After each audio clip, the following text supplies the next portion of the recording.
The sky above the mountain town of Duskwood held the pale, sharp clarity of early frost that October morning in 1881.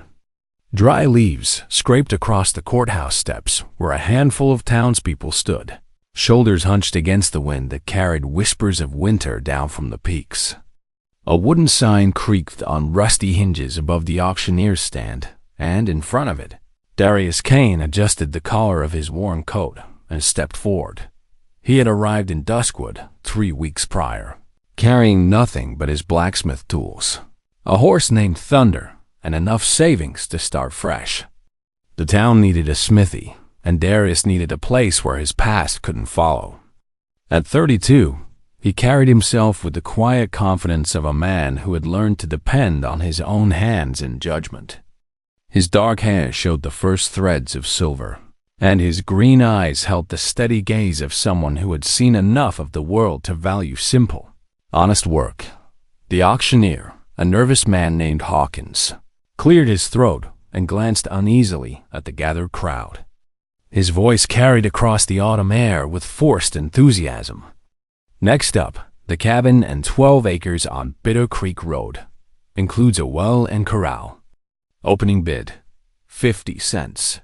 Silence fell like a stone into still water.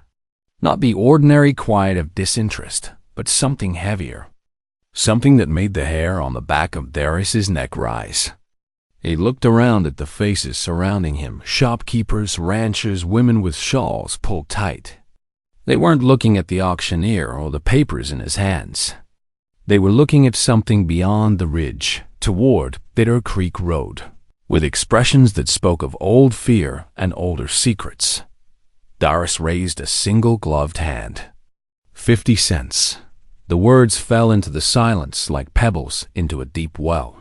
He waited for the familiar sound of a counterbid, the usual back and forth of men testing each other's resolve. Nothing came. The auctioneer shifted uncomfortably, looking at the faces around him. No one met his eyes.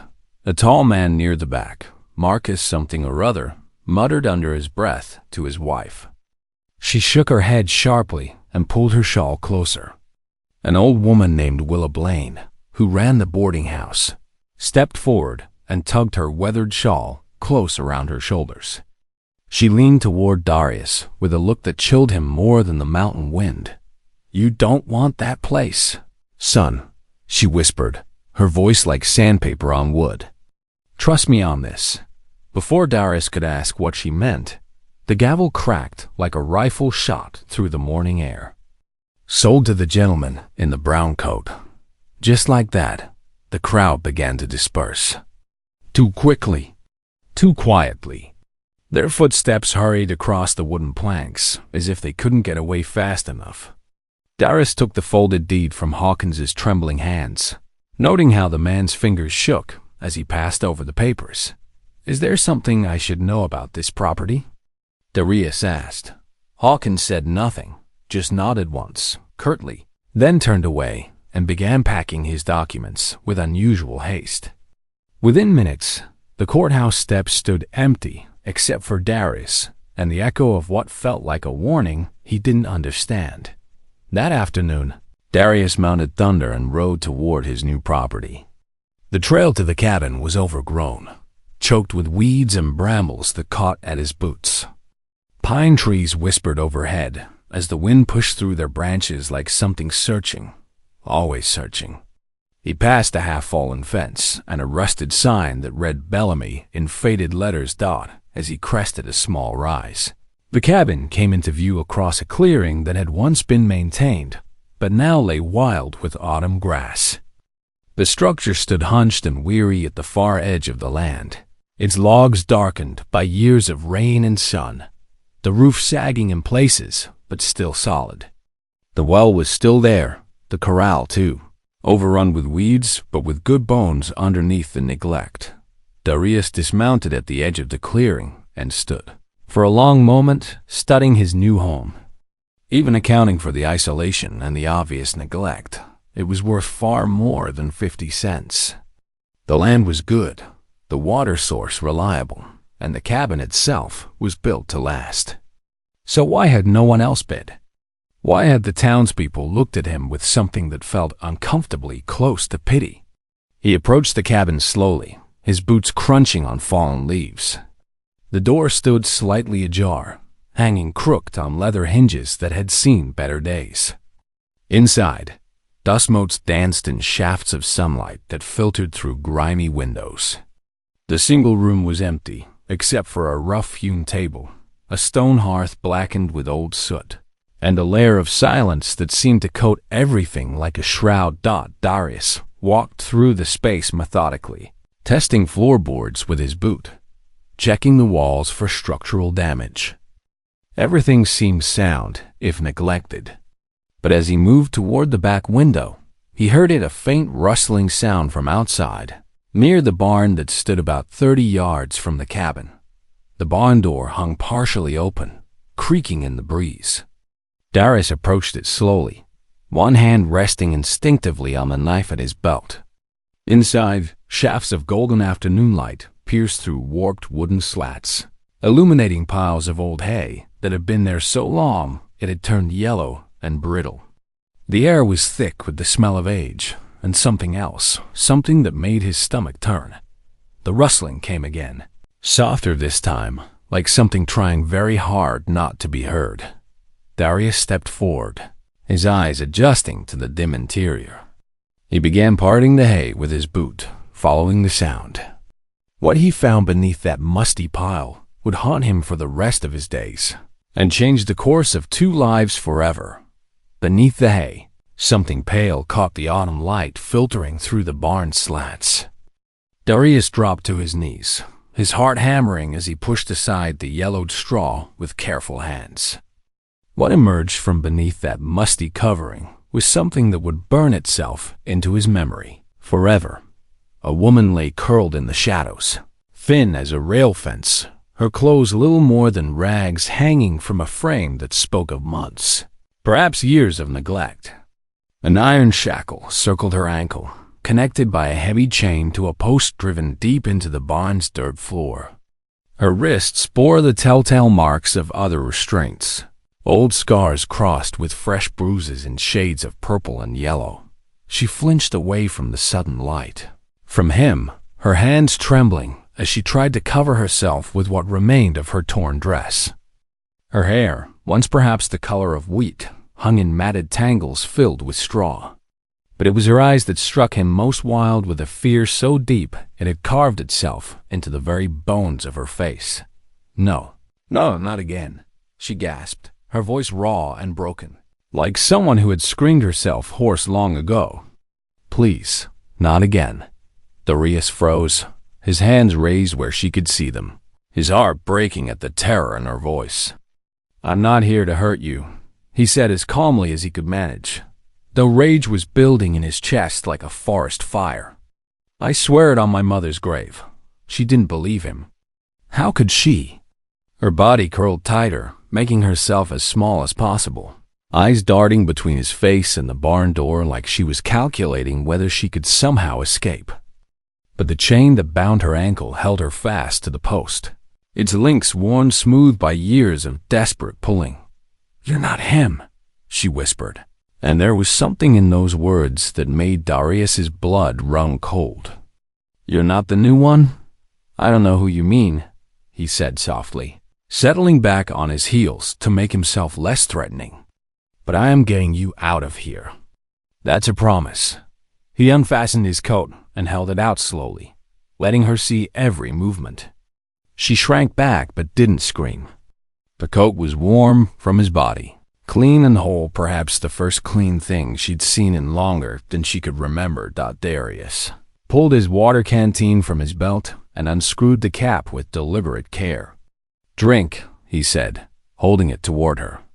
"You need water." She hesitated for what felt like an eternity, her eyes searching his face for some sign of deception. Finally, she snatched the canteen and drank greedily, water spilling down her chin and onto the straw. Her hand shook so badly she could barely hold it steady. While she drank, Darius studied the shackle around her ankle. The lock was old but well maintained, the kind that spoke of regular use, regular checking. Someone had been coming here. Someone who wanted to make sure she stayed exactly where they'd put her. The thought made his hands clench into fists. He pulled a small tool from his boot, a lockpick he'd learned to use during his younger, wilder days, and began working on the mechanism. The woman flinched when he touched the metal near her ankle, but she didn't pull away. Perhaps she was too weak. Perhaps she was beyond caring. Or perhaps, somewhere deep inside, she sensed that this stranger meant her no harm. "Easy," he murmured as the lock resisted his efforts. "I'm not going to chain you again. No one is ever going to chain you again." The lock clicked open with a sound like a small prayer being answered. The heavy chain clattered to the barn floor, and the woman whimpered once before slumping against the post. Her breath came in sharp, uneven gasps as if she couldn't quite believe the weight was gone from her ankle. "I've got a horse," Darius said, rising slowly to his feet. "You can ride. I'll walk beside you if that makes you feel safer. You don't have to talk. You don't have to do anything but breathe." She looked up at him then, really looked at him for the first time. In her eyes was a mixture of disbelief, pain, and something else, a flicker of hope so fragile it might shatter at the first harsh word. It was that hope that broke something inside Darius's chest and made him understand that whatever had happened in this place, whatever evil had been done, it ended now. He wrapped his coat around her shoulders, and when her legs wouldn't support her weight, he lifted her as gently as he would a wounded bird. She was lighter than she should have been, lighter than any grown woman had a right to be. As he carried her from the barn into the clean mountain air, Darius made a silent vow that whoever had done this to her would answer for it. Not a word passed between them on the ride back to town, but the sound of chains dragging behind them was finally, mercifully gone. The fire crackled gently in the hearth of Darius's small cabin as dusk settled over the hills like a soft gray blanket. He sat on the edge of a wooden chair, watching the woman sleep on his narrow cot. She no longer wore chains, but her body still bore their memory in every careful breath, every slight tremor that passed through her even in rest. When she had fainted in his arms back at the barn, he had carried her with the care one might show a broken bird, down the overgrown trail, across the ridge, and into the only safe place he could offer, his own home. Now she lay beneath 2 wool blankets, her face pale as creek stones, her breathing shallow but steady. Darius had not asked her name. It didn't seem right somehow to demand words from someone who had been given so few choices for so long. Instead, he had gone to work in the quiet way that was his nature. Water bubbled gently on the small stove. A cloth soaked in warm herbal tea rested on her forehead. A tin bowl of oat porridge sat cooling on the rough table beside the bed. He moved through his cabin, like a man walking through a church, every step deliberate and soft, as if any sudden sound might shatter whatever fragile peace they had managed to build in this small, lamp-lit space. Outside, coyotes called to each other across the dark valleys. Inside, the only sounds were the whisper of flames and the rise and fall of her breath. Hours passed before she stirred.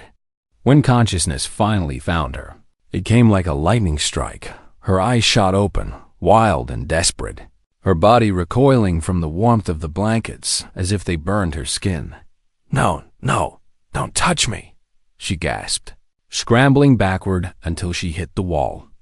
Darius stood quickly and backed toward the stove, his hands raised where she could see them. "You're safe," he said, his voice steady as bedrock. "No one will hurt you here. I give you my word." Her chest heaved as she searched the cabin with frantic eyes, taking in the simple furniture, the single door, the window that showed only star-filled darkness beyond. Then she looked at him, really looked at him, standing perfectly still with his arms open and empty, his face calm as still water. "You're not one of them," she said, and it wasn't quite a question. "No," he replied. "I don't even know who them might be." Her lower lip trembled as she gripped the edge of the blanket. "I found you by accident," Darius continued, keeping his voice low and even. "In that barn, I was looking at the property I bought, checking for broken boards and loose nails. I wasn't looking for you, but I'm glad I found you." The woman stared down at her hands as if seeing them for the first time without chains. Her fingers flexed slowly, testing their freedom.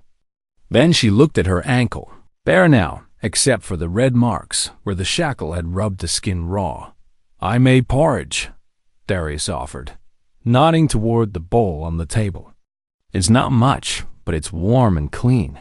She said nothing, but her eyes followed his gesture to the food. Darius turned away then, busying himself at the stove, giving her space to breathe, to think, to decide what she wanted to do next. The kindness of not being watched, not being demanded of, seemed to settle over her shoulders like a warm shawl. 10 minutes later, he heard the quiet clink of a spoon against tin. She ate in small, careful bites, her eyes never leaving him as he tended the fire. Every movement he made was slow and predictable, nothing that might startle or threaten. When she finished half the bowl, she set it down and pulled the blanket closer around her shoulders. "You didn't ask my name," she said, her voice barely above a whisper. Darius glanced over his shoulder. "Didn't seem like the first thing you'd want to give away." She studied his profile as he fed another log to the fire, as if trying to make sense of this strange creature who asked for nothing and offered everything.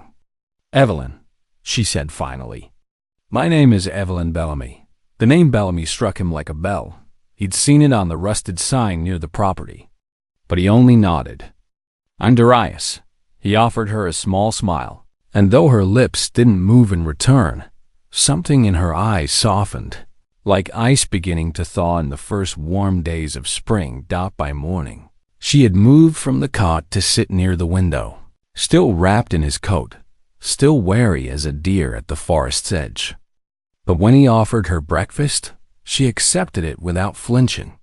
And when he asked if she'd like to help him with small tasks around the cabin washing dishes, mending a torn shirt, she nodded as if the simple act of being useful might help her remember who she used to be by the end of the week. The whispers had started. Duskwood was a small town where secrets traveled faster than winter wind, and the news that Darius Kane wasn't living alone anymore spread through the community like wildfire through dry grass. They knew he'd brought a woman to his cabin thin, pale, skittish as a half-wild horse, and far too young to be his wife, too scared to be any willing companion. The rumor started as whispers behind gloved hands outside the general store. "She's probably some runaway from back east. I heard he found her chained up like an animal. Maybe she liked it that way. You know how some women are. A woman like that doesn't just appear unless she's running from something. Worse, Evelyn heard them even when they thought she couldn't. She caught the whispers in the dry rasp of the shopkeeper's voice when he refused to meet her eyes. She felt them in the way the preacher's wife pulled her child behind her skirts when they passed on the boardwalk. The silence that followed her footsteps in the mercantile was louder than any accusation, so she stopped, going into town altogether. Instead, she stayed close to Darius's cabin, finding peace in the simple rhythms of daily work. She cooked what little food they had, swept the floors until they gleamed, mended everything that needed mending. She read the old books Darius kept in a wooden trunk, mostly adventure stories and accounts of the war, and learned to keep the fire burning steady while he worked at his forge out back. But Darius noticed the way her eyes dulled when she looked toward town through the cabin window. He saw how her shoulders curved inward when the sound of voices carried on the wind from the road below. The life that had been slowly returning to her face began to drain away again, replaced by the same hollow resignation he'd first seen in that barn. He didn't say anything until one morning when he'd found her standing motionless by the wash basin, her knuckles wide around a dishcloth that hung forgotten in her hands. "What are they saying?" she asked without turning around, her voice flat as winter sky. Darius didn't look up from the horseshoe he was shaping at his portable anvil. "Doesn't matter what they say. It does to me," He sighed and set down his hammer, wiping his hands on a leather apron. "They're cowards, Evelyn. Same ones who looked the other way when your family disappeared. Same ones who watched powerful men rise in this town without asking the hard questions about how they got there. Power." She said nothing, but her lips pressed into a thin line that spoke of old pain and older anger. That afternoon, he asked her to come into town with him to help carry supplies, nails, and kerosene, nothing more. She hesitated for a long moment, then nodded with the determined look of someone stepping onto a battlefield. They walked side by side down the main street, past the saloon and the mercantile, past the courthouse where Darius had bought his property for 50 cents. People turned to stare as they passed. A woman on the porch of the hotel leaned close to her companion and whispered something that made both of them laugh. Evelyn kept her eyes fixed straight ahead, but Darius saw the way her hands trembled. Then a voice rang out across the street, sharp and mocking as a crow's call. "Well, I'll be damned." Darius Kane finally got himself a woman. Darius stopped walking. The entire street seemed to go still, as if even the wind was holding its breath. The speaker was a broad-shouldered ranch hand named Tyler Booker, leaning against the hitching post outside the Silver Dollar Saloon. He was grinning like a man who'd just drawn a winning hand. His boots crossed casually, a half-empty bottle dangling from his fingers. Evelyn's grip tightened on the cloth sack she carried. A knuckle showed white through her thin skin. Tyler whistled low and appreciative. "Ain't she the one they found locked up in that old barn?" Riston's little mistake, left behind like a forgotten toy. The words hit Evelyn like physical blows. She turned away, but Tyler wasn't finished. "Tell me, sweetheart," he called out, his voice carrying the cruel edge of a man who enjoyed causing pain. "Was it worth the wait?" That's when Darius moved, before Tyler Booker could draw another breath to fuel his poisoned tongue. Darius's fist connected with his jaw. The ranch hand staggered backward, hit the hitching post, and dropped his bottle, which shattered against the wooden planks in a spray of amber liquid and glass. "You son of a," Tyler started, but Darius was already on him. The two men crashed into the street dust, fists flying in a tangle of fury and pride. Tyler was bigger, but Darius had the kind of strength that came from years at the forge. And more importantly, he had something worth fighting for. He landed another solid blow before Tyler managed to shove him backward into a wooden barrel, splitting Darius's cheek and drawing blood. The crimson drops fell into the dust, but Darius didn't stop. He tackled Tyler to the ground, pinned him with one knee, and drew back his fist for a blow that would have broken the man's nose. "Darius!" Evelyn's voice cut through the red haze of his anger like a blade through silk. He froze, fist still raised, blood dripping from his knuckles. The whole street was watching. Now men had emerged from the saloon. Women stood in doorways with children clutched close to their skirts. And even Deputy Morrison had appeared at the corner, one hand resting uncertainly on his gun. Slowly, deliberately, Darius climbed off Tyler and stood up. His shirt was torn, his knuckles bleeding, but his eyes were calm as mountain lakes. He turned to face the gathered crowd, and when he spoke, his voice carried the weight of iron heated in the forge and shaped by conviction. "She's more woman than any of you deserve," he said, the words falling into the silence like stones into still water. "And she's under my protection now. Anyone who has a problem with that can take it up with me directly." No one spoke. No one moved. Even Tyler, spitting blood into the dust, had the sense to stay down. Darius walked back to Evelyn and gently took the sack from her trembling hands. "Come on," he said, his voice soft again, meant only for her. "We're done here." They walked back up the street side by side, past the staring faces and whispered conversations that would fuel gossip for weeks to come. But something had changed in that dusty confrontation. A line had been drawn, and everyone in Duskwood now knew exactly where Darius Kane stood.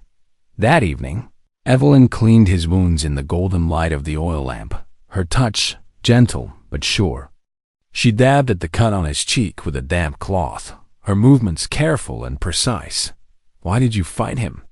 she asked quietly, not meeting his eyes. "Because no one else ever has for you." She looked up at him then, really looked at him, and something passed between them that had nothing to do with gratitude and everything to do with recognition. "I don't understand you," she said, her voice barely above a whisper. "You don't have to," Darius replied. "Just know that you're not alone anymore. Whatever happened before, whoever hurt you, it stops now. I won't let anyone hurt you again." Outside, Duskwood settled into its evening quiet. But inside that small cabin, with the fire crackling in the hearth and the smell of healing herbs filling the air, Evelyn felt something she hadn't experienced in years. The unfamiliar warmth of being protected, not because she was useful or convenient, but simply because she was worth protecting. For the first time since she could remember, she began to believe that she might actually be safe.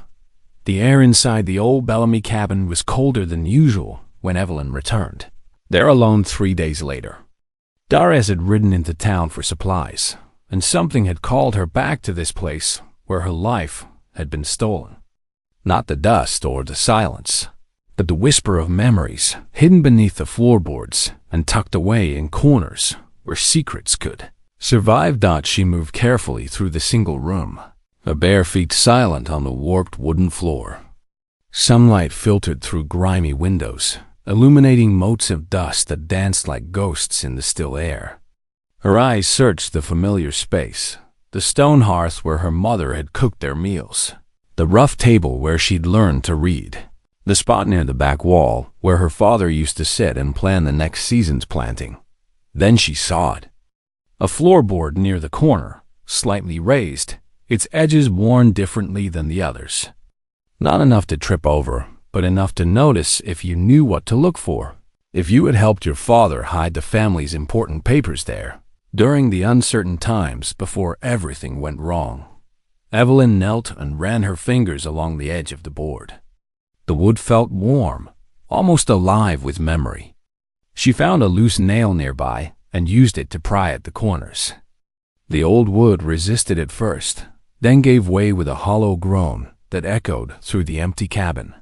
Underneath, wrapped in oilcloth and tied with string, lay a leather-bound journal and a carefully rolled map. Dust clung to them like forgotten dreams, but they were intact, preserved by darkness and the dry mountain air. With trembling hands, she lifted them out. The map unrolled with a soft crackle, revealing her family's property, Bellamy Ranch, marked in her father's careful ink with clear boundary lines, water rights and mineral claims.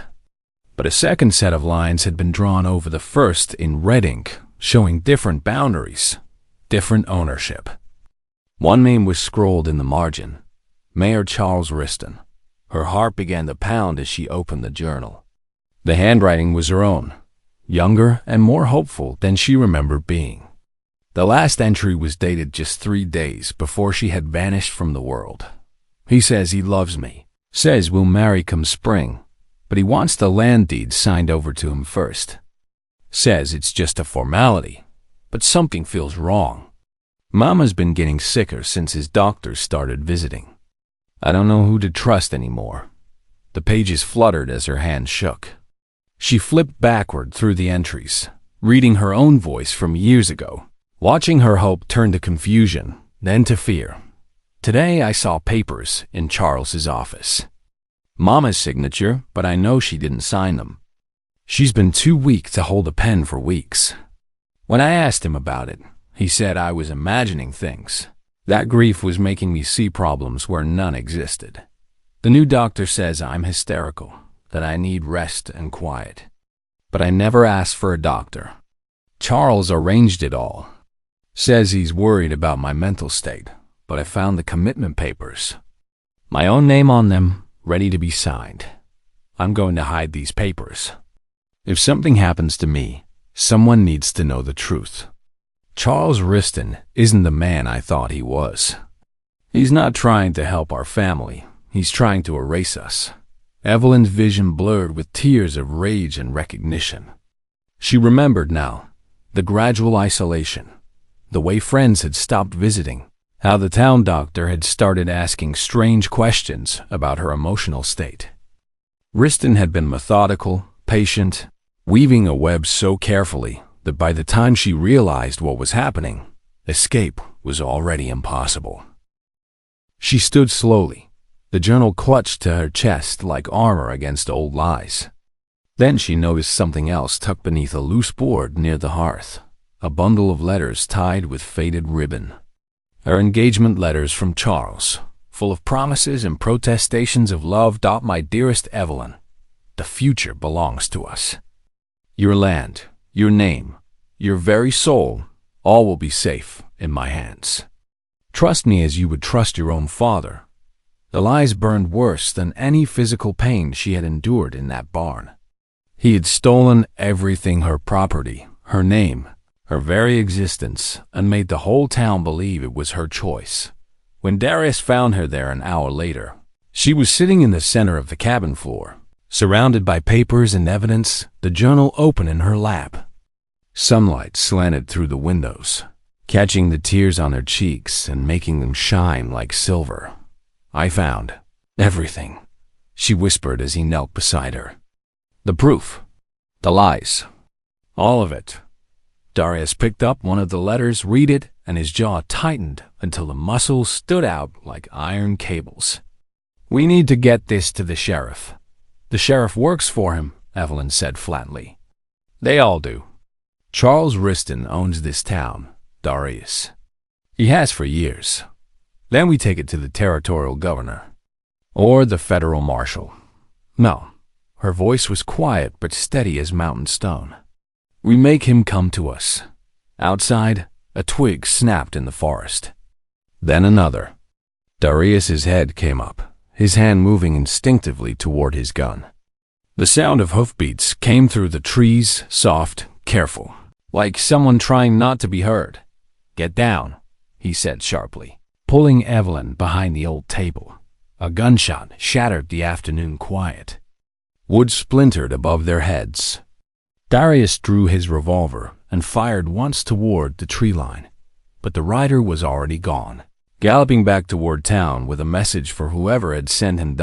In the sudden silence that followed, Evelyn clutched the journal tighter. "They know we found it. Then we better make sure it gets to the right people before they try to silence us permanently." But as they gathered the evidence and prepared to leave, both of them understood that the real battle was just beginning. Charles Riston had spent years building his power in Duskwood, and he wouldn't let it slip away without a fight.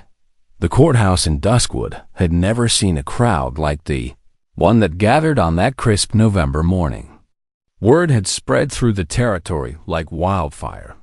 Evelyn Bellamy, the woman who had supposedly run away 3 years prior, was alive and demanding justice. Ranchers rode in from distant spreads. Territorial officials traveled from the capital, and even a federal marshal had made the journey to witness what promised to be either justice or its complete failure.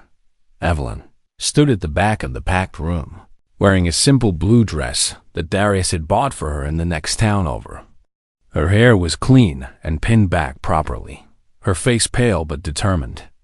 She looked like the respectable young woman she had once been, before Charles Riston had tried to erase her from existence. At the front of the room, Mayor Riston presided over the proceedings as if nothing had changed, as if he hadn't spent years stealing land and destroying lives. He was an impressive figure, tall, silver-haired, dressed in an expensive suit that spoke of prosperity and power. When he smiled at the crowd, it was the smile of a man who had never doubted his own authority. "Ladies and gentlemen," he began, his voice carrying easily through the room, "we're here today to address some rather serious accusations that have been brought against this town's leadership." Evelyn took a deep breath and stepped forward. "My name is Evelyn Bellamy," she said, her voice clear and steady, "and I want everyone in this room to know that I did not run away. I was imprisoned, declared insane, and hidden away while my family's land was stolen. The murmur that ran through the crowd was like wind through wheat. Some faces showed shock, others skepticism, and a few showed the guilty knowledge of people who had suspected the truth but done nothing about it.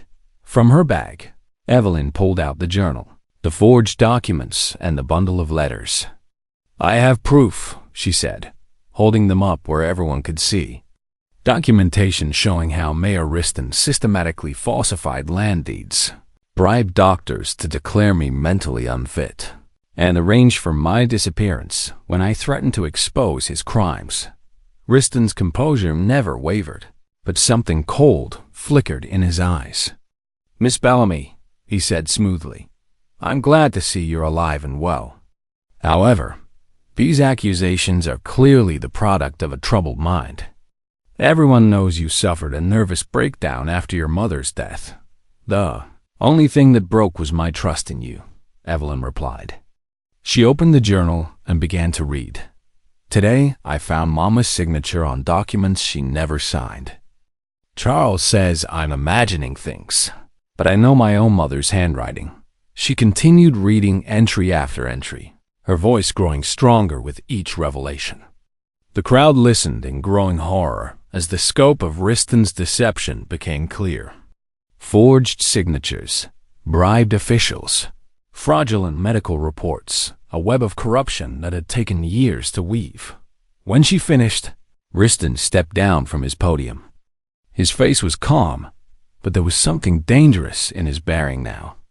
"These are the fantasies of a disturbed woman," he said. "Papers can be forged. Stories can be invented. Then explain this," said a new voice from the back of the room. Dr. Harrison Webb, the territorial physician who had examined Evelyn's medical records, stood up with a folder in his hands. "I've reviewed the commitment documents supposedly signed by Dr. Matthew Hayes. Problem is, Dr. Hayes was serving with the Army in Colorado during the dates on these papers. He never examined Miss Bellamy at all." The murmur in the crowd grew louder. Riston's jaw tightened almost imperceptibly.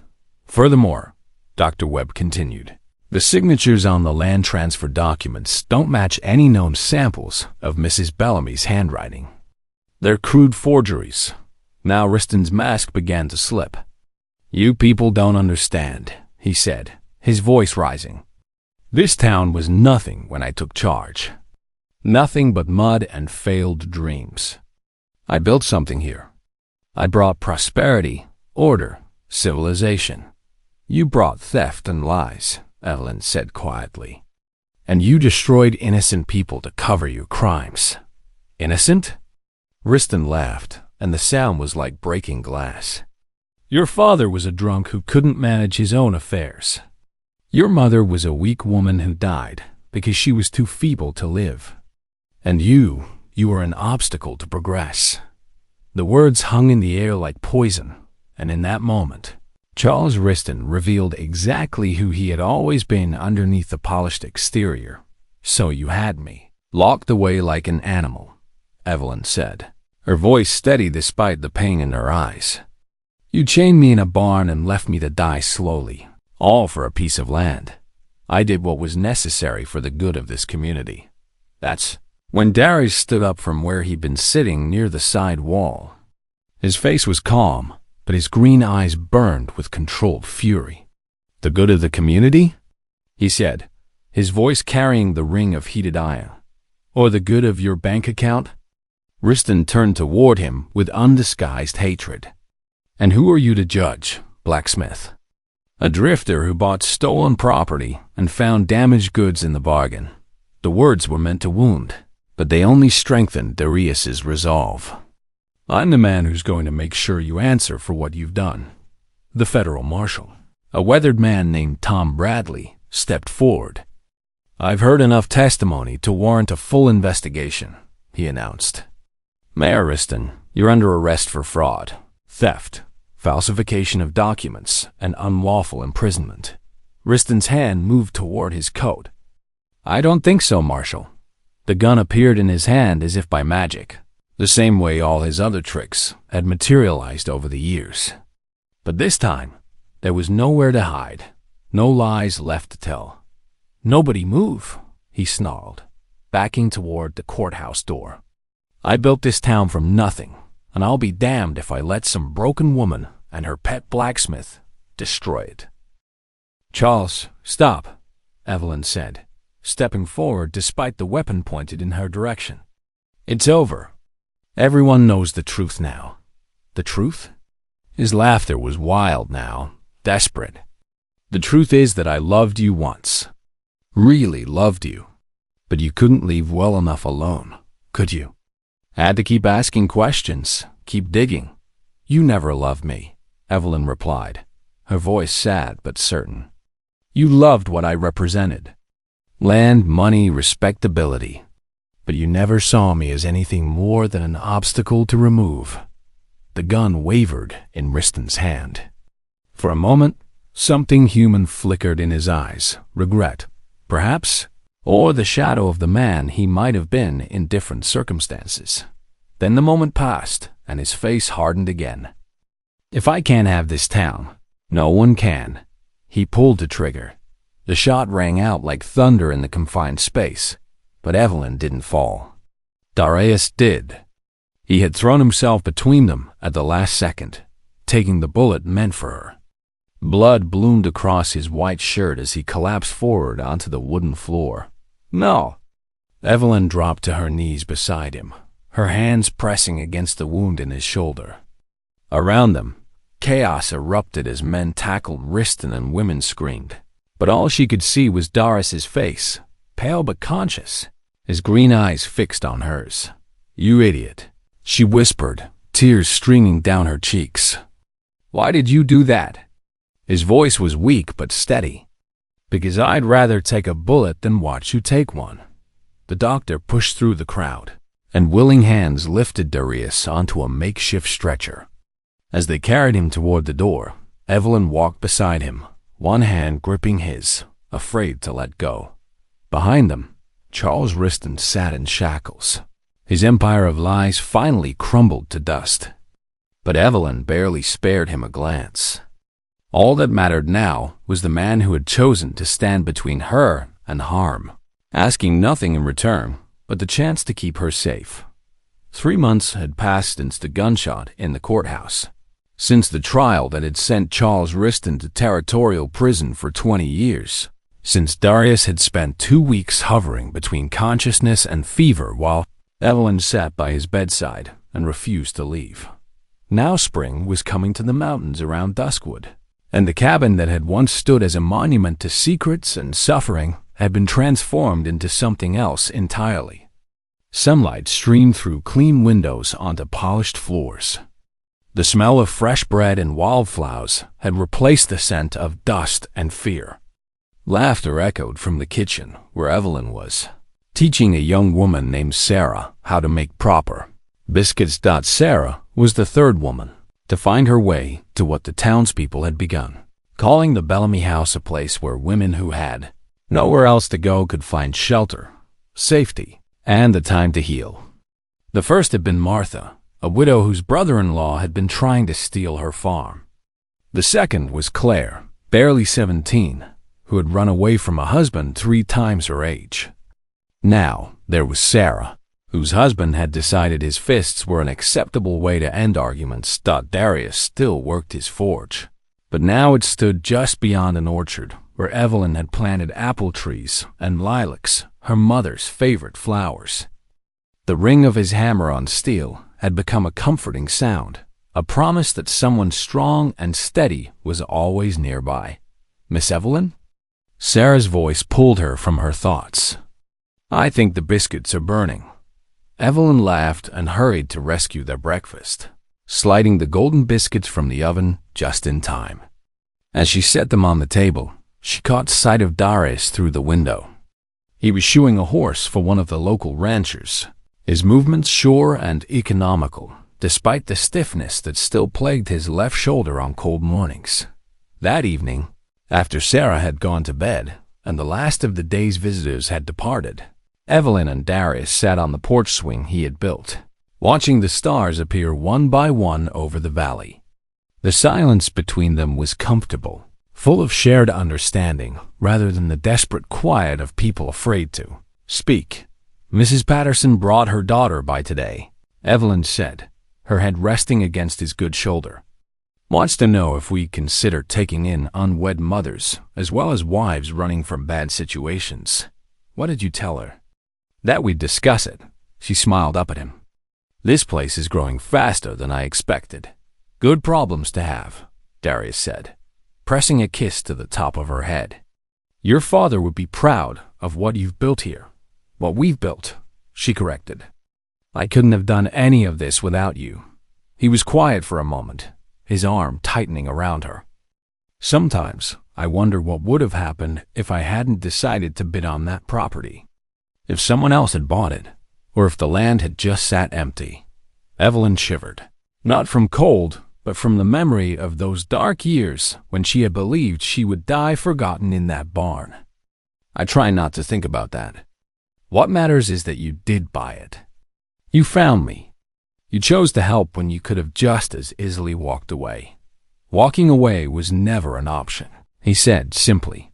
They sat in comfortable silence as the night deepened around them. Somewhere in the distance, an owl called to its mate, and the sound was answered from across the valley. Inside the house, the women they sheltered slept peacefully, perhaps for the first time in months or years. Darius? Evelyn's voice was soft, almost lost in the whisper of wind through the apple trees. Do you ever regret it? Taking on all this responsibility, all these broken people who need fixing? He was quiet for so long she thought he might not answer. When he finally spoke, his voice was warm with certainty. Evelyn, the day I found you in that barn was the day my real life began. Everything before, there was just me going through the motions, waiting for something I didn't even know I was looking for. He turned to face her, his green eyes serious in the starlight. You're not broken, and neither are the women who come here seeking help. You're all survivors.